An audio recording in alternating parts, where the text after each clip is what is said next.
बहुत बहुत धन्यवाद। तो आज श्रीपाद मध्वाचार्य का आविर्भाव दिवस है। तो जो चार वैष्णव संप्रदायों में से जो ब्रह्म संप्रदाय है उसके आचार्य मध्वाचार्य। आचार्य उसे कहा जाता है जो कि सिद्धांत की स्थापना करे।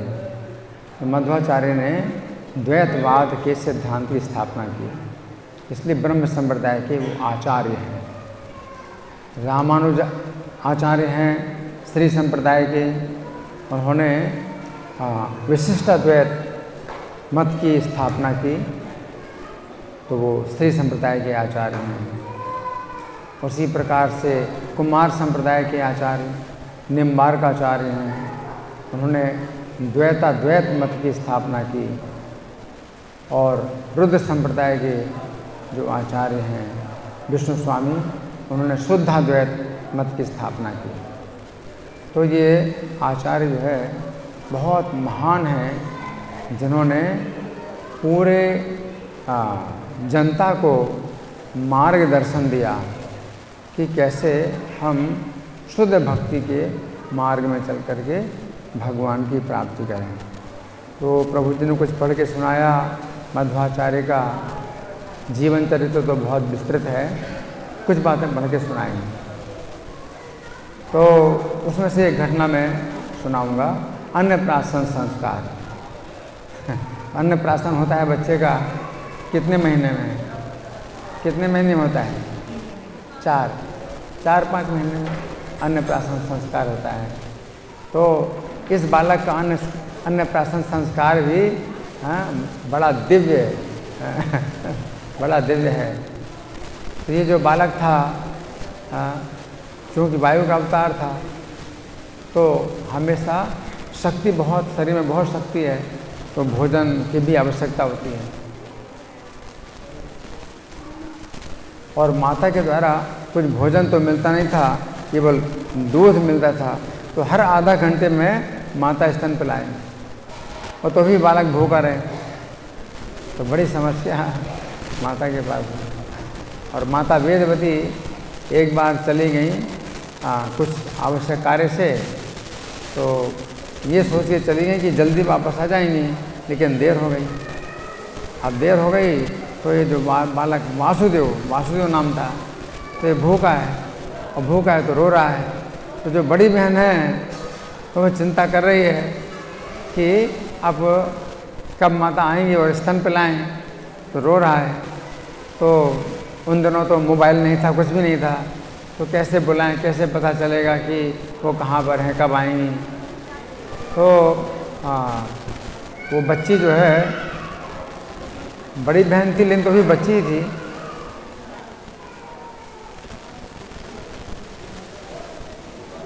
तो उसने देखा कि घर में कुछ है ही नहीं कि बालक को कुछ भोजन दें।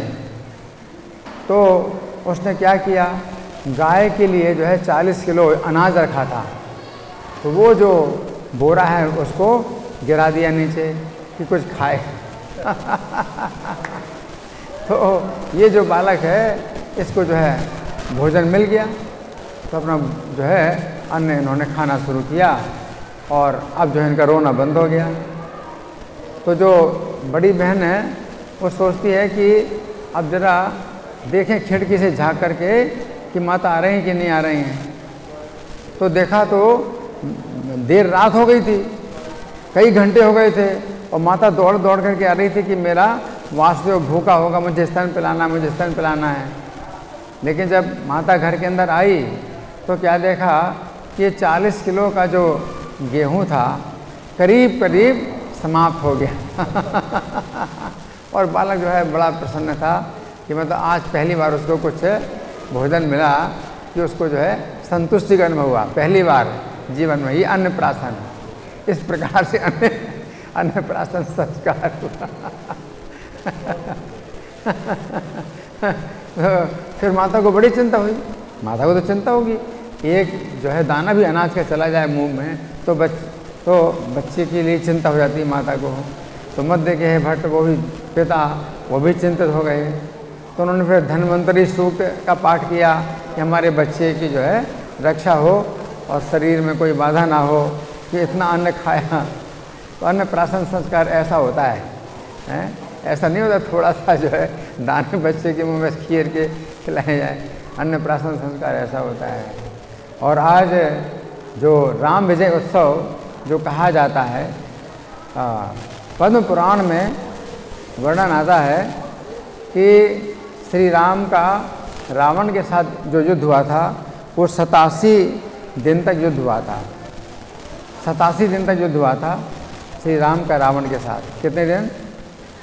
87 दिन, 80 और 7, 87 दिन तक युद्ध हुआ था। तो ये राम रावण का युद्ध नहीं था, ये युद्ध के जो है कुल मिलाकर के दिन थे, जिसमें कि सब राक्षसों का वध हुआ, कुंभकर्ण का भी वध हुआ, इंद्रजित का वध हुआ, और बीच बीच में युद्ध रुका भी रहा। बीच में युद्ध रुका रहा। लक्ष्मण जी को जब शक्ति आ गई है ना, तो 2 दिन युद्ध रुका रहा। कुंभकर्ण की मृत्यु हुई तो उसके शोक में युद्ध बंद रहा, और इंद्रजित की मृत्यु हुई तो उसके शोक में युद्ध बंद रहा। तो इस प्रकार से 15 दिन तक बीच में युद्ध बंद रहा। तो 87 दिनों में से 15 दिन कम करो तो कितना होता है? 72 दिन, है ना। तो ये राम का जो युद्ध है, लंका युद्ध, इसे लंका का युद्ध कहेंगे। इशारा करिए, सबको चुप रहने का, कोई बाधा नहीं करेगा। कौन बातें कर रहा है यहाँ पर? आप लोग जिनको जाना जा सकते हैं, कोई खड़ा नहीं रहेगा, कोई बातें नहीं करेगा, बिल्कुल शांत। इशारा करिए, सबको चुप रहने का, बातें नहीं। इशारा करिए चुप रहने का। आप थोड़ा सा होश में रहिए, यहाँ पर कुछ हो रहा है।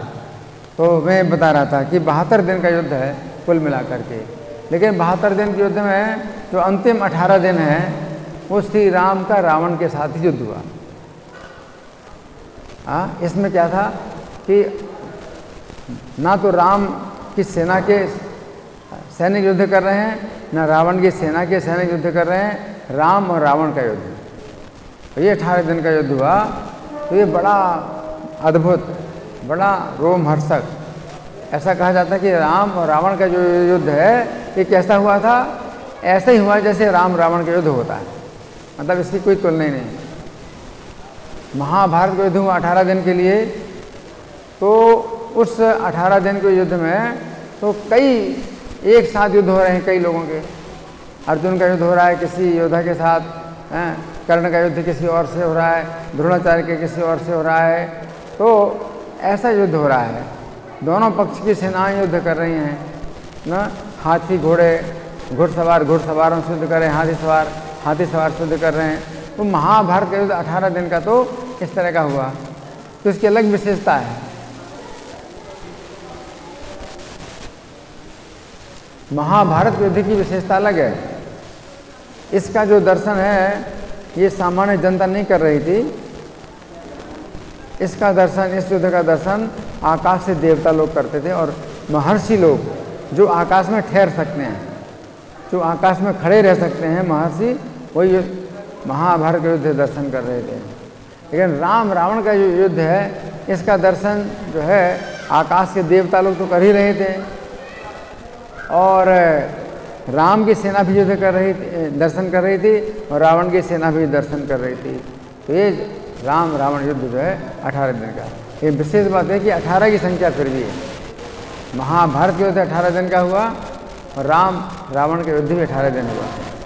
तो 18वें दिन जो है श्री राम ने रावण का वध किया था, और उसके अगले दिन फिर रावण का दहन हुआ।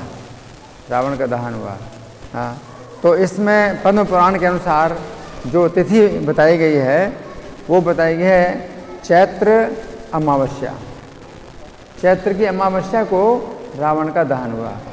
उसके एक दिन पहले चैत्र कृष्ण चतुर्दशी को श्री राम ने रावण का वध किया, और चैत्र कृष्ण अमावस्या को रावण का दहन हुआ। तो आज वैसे रावण का पुतला जला रहे हैं ना, जगह जगह रावण का पुतला जला रहे हैं, लेकिन वास्तव में अगर ये तिथि है वो किस समय की है? चैत्र कृष्ण अमावस्या, चैत्र अमावस्या की। ये उस समय की तिथि है जब रामनवमी मनाते हैं, राम का जन्म। तो राम का जन्म होता है चैत्र शुक्ल नवमी को, तो चैत्र अमावस्या को रावण का दहन तिथि के अनुसार इस तरह से है ये, है ना। तो आज की जो तिथि है ये विजयादशमी कहलाती है, विजयादशमी कहलाती है।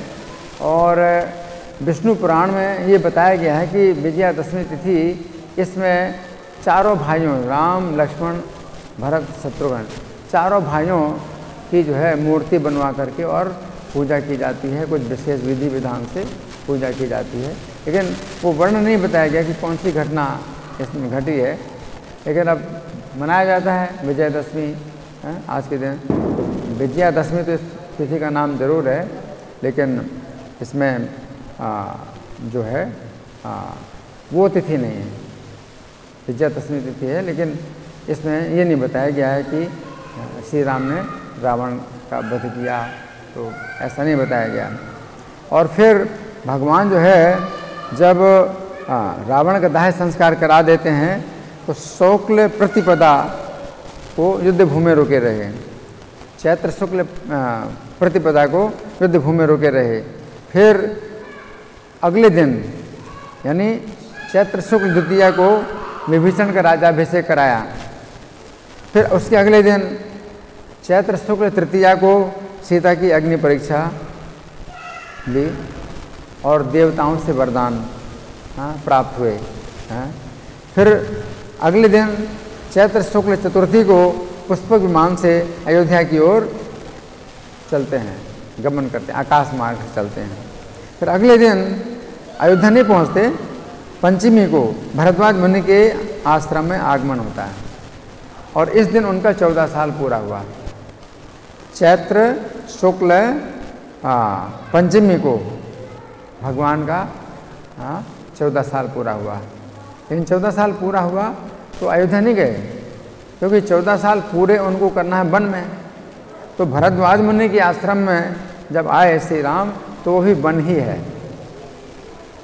भगवान इतने संवेदनशील हैं कि अपना जो वचन है कि 14 साल का वनवास करेंगे, तो इस 14 साल की अवधि में श्री राम जो है कहीं भी शहर में नहीं गए। जैसे बाली का वध हुआ है ना, तो श्री राम ने बाली का वध किया तो वन में ही किया। किष्किंधा से बाहर जब वो आया तो वन में वध किया। अब किष्किंधा में सुग्रीव को राज्याभिषेक करना था तो श्री राम नहीं जा सकते, तो 14 साल के वनवास में है। इतना विचार करते हैं कि वे सुग्रीव को राज्याभिषेक करने के लिए किष्किंधा नहीं जा सकते हैं। तो लक्ष्मण को आज्ञा दी कि तुम जाओ और सुग्रीव का राज्याभिषेक करो। इसके बाद फिर लंका में भी जब रावण का वध कर दिया और फिर जिस दिन रावण का वध किया अगले दिन दाह संस्कार हुआ रावण का, और फिर उसके अगले दिन रुके रहे, फिर उसके अगले दिन विभीषण का राज्याभिषेक कराए। तो लंका नहीं जा सकते, श्री राम की 14 साल के वनवास में वो लंका नहीं जा सकते और विभीषण का राज्याभिषेक भी करना है।